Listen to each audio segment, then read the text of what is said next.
Here we're looking at the Geze TS3000 guide rail door closer, and we'll be talking about the advantages and disadvantages of guide rail type door closers.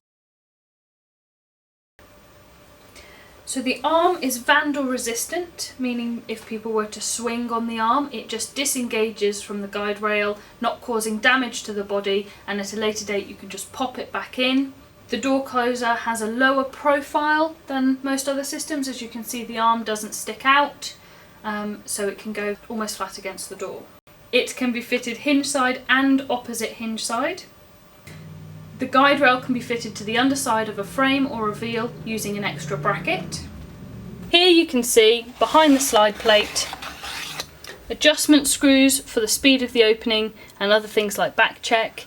Go and see our other video linked below to see how to adjust all of those items. The door closer can have an additional mechanical hold open and back check. You don't need to wire power to the device. If you're using the mechanical hold open, it is not to be used on fire doors.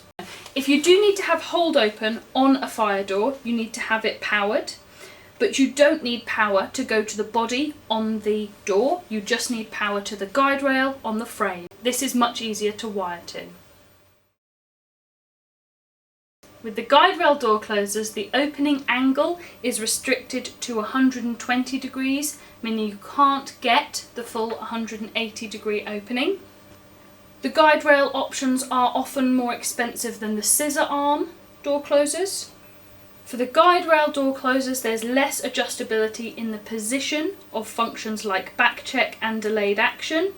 This means there is a smaller angle where these actions will take place as the door closes.